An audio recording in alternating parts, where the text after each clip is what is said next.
بسم اللہ الرحمن الرحیم۔ لاکھوں کروڑوں درود و سلام محمد مصطفیٰ صلی اللہ علیہ وسلم اور آل محمد پر۔ میں ہوں عمر دراز گوندل۔ بڑی خبریں ہیں جی، اور ایک تو یہ کہ کل چونکہ خان صاحب کی ضمانت کا کیس لگا ہوا ہے اور کل سائفر والے مقدمے کے اندر جو آفیشیل سیکرٹ ایکٹ ہے اس کے اندر عمران خان کی اور شاہ محمود قریشی کی درخواست ضمانت جو ہے وہ ابو الاسناد ذوالقرنین جو ہے انہوں نے سننی ہے۔ لیکن جو میں یہ بات کر رہا ہوں کہ آخر عمران خان کے رستے کی رکاوٹ دور ہونے کی، تو اس کا کیا مطلب ہے یا کیا کرنا چاہیے؟ دیکھیے، اس وقت پورا سسٹم جو ہے، جب سسٹم کا ہے تو پھر ان کے ٹاؤٹ کہتے ہیں جناب سسٹم ریئیکٹ کر رہا ہے۔ تو وہ جو سسٹم ہے وہ لگا ہوا ہے اس بات کے اوپر کہ ہم نے الیکشنز نہیں ہونے دینے۔ اس کی وجہ کیا ہے؟ الیکشنز میں جائیں گے تو لوگ جو ہیں اس وقت وہ بھرے پڑے ہیں، وہ کہتے ہیں بس ایک ہمیں موقع دے دو، پھر ہم بتائیں گے کہ ہم نے کیا کرنا ہے۔ اب اس ساری صورتحال میں رکاوٹ ڈالی جا رہی ہے اور عمران خان کا جو رستہ ہے وہ بند کرنے کی کوشش کی جا رہی ہے۔ لیکن ظاہر ہے یہ دنیا اگر صرف انسانوں نے ہی چلانی ہوتی اور انسانوں کے ارادے کے اوپر چلتی تو پھر تو کیا ہی بات ہے، اور پاکستان میں اگر صرف طاقت کی بنیاد کے اوپر اور اس طرح سے چلتا ہوتا تو پاکستان میں کبھی جنرل ایوب کی حکومت ختم نہ ہوتی، کبھی جنرل یحییٰ کی حکومت ختم نہ ہوتی، کبھی جنرل ضیاء الحق کی حکومت ختم نہ ہوتی، کبھی جنرل مشرف کی حکومت ختم نہ ہوتی۔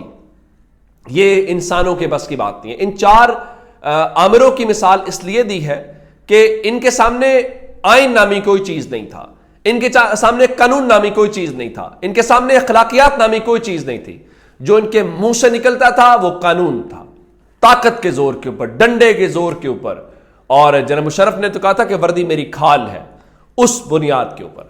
لیکن اب پرابلم کیا ہے؟ اب پرابلم یہ ہے کہ یہ سن 2023 ہے، بہت کچھ بدلتا ہوا دکھائی دے رہا ہے۔ یہ اس ملک کے اندر بہت سارے ینگ ووٹرز ہیں، اب الیکشن سے اسی لیے ڈر لگتا ہے۔ اب دیکھیے نا کہ کبھی ماضی میں حکومتیں بہت گرائی گئیں، لیکن عمران خان کی حکومت گرانے کے اوپر جو رد عمل آیا وہ بالکل ڈیفرنٹ تھا۔ کبھی ایسا نہیں ہوا، ایسا نہیں ہے قوم کو پہلے پتہ نہیں ہوتا تھا حکومتیں کون گرا رہا ہے، پتہ ہوتا تھا، لیکن اس بار قوم اٹھی، ان کا نہیں، ایسے نہیں ہو سکتا۔ آپ اپریل سے لے کے آج تک دیکھ لیجئے کیا ہو رہا ہے، لوگ قبول نہیں کر رہے، تجربہ ناکام ہو گیا۔ اور عمران خان نے جو کہا تھا کہ سر نہ کریں، یہ معیشت نہیں سنبھلے گی، اب دیکھیے میڈیا آپ کے ساتھ، عدالتوں کو کوئی خاطر میں نہیں لا رہا، ہر چیز آپ کے کنٹرول میں۔ آپ بے شک کہتے رہے کہ سٹاک مارکیٹ ٹھیک ہو گئی ہے، فلاں ٹھیک، کہنے سے نہیں ہوتی سر، بزنس مین کہنے سے نہیں مانتا، بزنس مین بھی مارکیٹ کی پلس کو جانتا ہے۔ اب نہیں ہو رہا۔ اب ایک رکاوٹ جو کھڑی کی جا رہی تھی وہ رکاوٹ الیکشن ہے۔ سپریم کورٹ کے حکم کے باوجود 90 روز کے اندر الیکشن نہیں کروایا جا رہا۔ کیوں نہیں کروایا جا رہا؟ آئین تو کہتے ہیں الیکشن کروائے، جی زور ہے جی، طاقت ہے جی، کر لیں جو کرنا ہے۔ یعنی وہ کہتے ہیں نا، وہ کھڑے ہیں سامنے، وہ کہتے ہیں جو آپ سے ہوتا ہے آپ کر لیں، چونکہ طاقت ہمارے پاس ہے، اختیار ہمارے پاس ہے، جو ہم چاہیں گے وہ ہوگا۔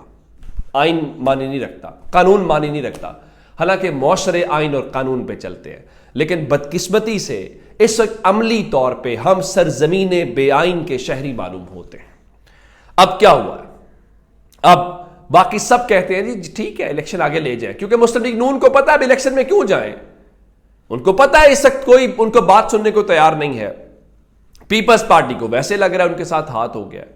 باقی رہی بات، تو اس وقت پورا سسٹم صرف ایک بات کے اوپر فیور میں ہے، اور وہ کیا ہے؟ لوگوں سے فیصلہ نہیں کروانا۔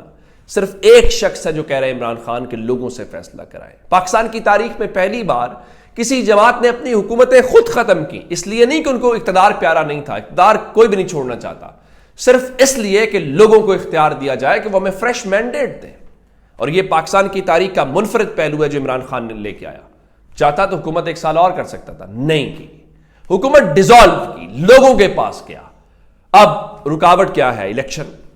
اب رکاوٹ کو لے کے حلقہ بندیوں کا بہانہ بنایا گیا اور بتایا گیا جی 14 دسمبر کو یہ حلقہ بندیاں جو ہیں وہ مکمل ہوں گی۔ بالکل ٹھیک ہے۔ اب ہوا کیا؟ اب الیکشن کو لے کے امریکہ کہہ رہا ہے الیکشن کرائیں، یورپی یونین کہہ رہی ہے الیکشن کرائیں، آئی ایم ایف کہہ رہا ہے الیکشن کرائیں، پاکستان کی سیاسی جماعتیں بے شک اوپر سے کہہ رہی ہیں۔ تو پہلی رکاوٹ دور ہوئی ہے اور پہلی کامیابی ملی ہے۔ اب آج الیکشن کمیشن آف پاکستان نے ایک اعلامیہ جاری کر کے گواہی دی ہے کہ عمران خان سچا تھا اور وہ کہہ رہا تھا کہ الیکشن ٹائم پہ ہو سکتا ہے، یہ مل ملا کے نہیں ہو رہا۔ اب ذرا میں عادل نظامی صاحب کی ایک سٹوری بتاتا ہوں آپ کو کہ آج کل سیاسی جماعتوں کو الیکشن کمیشن بلایا جا رہا ہے مشاورت کے لیے، وہاں پہ مسلم لیگ نون کو کھانے کھلائے گئے ہیں اور باقی جماعتوں کو چائے پہ ٹرکھایا گیا، پھر کہتے ہیں ہم غیر جانبدار ہیں۔ اندازہ لگائیے، الیکشن کمیشن کہتا ہے جی الیکشن کمیشن نے سیاسی جماعتوں کی مشاورت، فیڈ بیک اور حلقہ بندی کے کام کو جلد از جلد مکمل کرنے کے لیے حلقہ بندی کے دورانیے کو مزید کم کر دیا ہے۔ اب حلقہ بندی کی حتمی اشاعت مورخہ 30 نومبر 2023 کو ہوگی۔ حلقہ بندی کے دورانیے کو کم کرنے کا مقصد جتنی جلدی ممکن ہو سکے الیکشن کا انعقاد ہے۔ اس تاریخ کو مد نظر رکھتے ہوئے الیکشن کا شیڈیول کا بھی اعلان کر دیا جائے گا۔ اب انہوں نے اگر 15 روز کم کر دیے ہیں اور 14 تاریخ کی بجائے 30 نومبر تک وہ آ گئے ہیں، تو اس کا مطلب یہ ہے کہ اگر وہ چاہتے تو الیکشن پہلے بھی ہو سکتا تھا، لیکن انہوں نے ایسا چاہا نہیں ہے، اور وہ طاہر اشرفی کے بقول خود الیکشن کمیشن کو بھی نہیں پتا کہ الیکشن کس دن کروانا ہے۔ تو اب یہ ایک بڑی پیش رفت ہے کہ 15 روز اس میں کم ہوئے ہیں۔ اب اگر پاکستان کی عدالتیں تھوڑا جگرا دکھائیں تو یہ 15 دن کیا، یہ 90 روز میں الیکشن ہو سکتا ہے، لیکن یہ اتنا آسان نہیں ہے۔ اس کی ایک مثال لے لیجئے، آج لاہور ہائی کورٹ نے چودھری پرویز الہی کی رہائی کا حکم دیا۔ نہ صرف حکم دیا، D I G investigation, D I G operations کو ساتھ بھیجا، ایس ایس پیز بھیجے، ایون عدالت کی اپنی سیکیورٹی بھیجی چودھری پرویز الہی کو رہا کر کے، اور چودھری پرویز الہی کو رستے میں جاتے ہوئے جیسے ہی وہ لاہور کے کینال روڈ کے اوپر ظہور الہی روڈ کی طرف مڑنے لگے جو ان کے گھر کا رستہ ہے، تو ان کو گرفتار کر لیا گیا۔ اور آپ کو پتا گرفتار کس نے کیا؟ گرفتار کیا اسلام آباد کی پولیس نے، اور گرفتار کیوں کیا؟ نقص امن کے اندیشے کے طور کے اوپر۔ یعنی جب لاہور ہائی کورٹ نے کہا کہ آپ نے ان کو کسی مقدمے کے اندر کوئی ایجنسی، کوئی اتھارٹی، کوئی محکمہ ان کو گرفتار نہیں کرے گا، تو اس کے بعد اسلام آباد کی پولیس آئی اور وہ یوں اچک کے لے گئی، اور مونس الہی کے بقول تو ان کے والد کو اغوا کیا گیا ہے۔ اور یہ بنیادی طور پہ مذاق اڑانے والی بات ہے، یعنی سرزمین بے آئین یہی ہوتی ہے نا، کوئی آئین کوئی قانون نہیں ہے۔ اور اندازہ کیجئے کہ اسلام آباد پولیس کیا کہہ رہی ہے۔ اسلام آباد پولیس کہہ رہی ہے کہ پرویز الہی کو ڈسٹرکٹ میجسٹریٹ کے حکم پر 3 MPO کے تحت گرفتار کیا گیا ہے، پرویز الہی کو جیل منتقل کیا جا رہا ہے۔ یعنی آئندہ اسلام آباد میں بیٹھ کے پولیس کسی کو جا کے گرفتار کر کے لے آئے گی اور کہے گی جی نقص امن ہے۔ یعنی اس ملک کو جنگل بھی اگر آپ نے بنانا ہے، جنگل کا درجہ بھی دینا ہے، تو کہتے ہیں جنگل کا بھی کوئی دستور ہوتا ہے۔ یہ آپ کیا اس ملک کے ساتھ کر رہے ہیں؟ اور جب عدالتوں کی یہ وقت اور یہ حیثیت ہو، آپ کہتے ہیں کہ آپ باہر سے سرمایہ کاری لے آئیں گے۔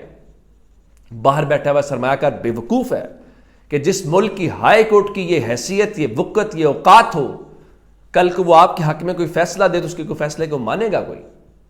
سر یہ ہیں وہ بنیادی وجوہات جس کی بنیاد کے اوپر امریکی عدالت فیصلہ تو دے، کسی کی مجال اس کے سامنے آئے، لیکن یہاں لیکن ایک بات میں ضرور کہوں گا کہ چودھریوں کا منڈا کہنا چاہیے، وہ 70 سال کے بزرگ ہیں چودھری پرویز الہی صاحب، انہوں نے میلہ لوٹ لیا ہے، اور سارا کمال ان کا کیسے؟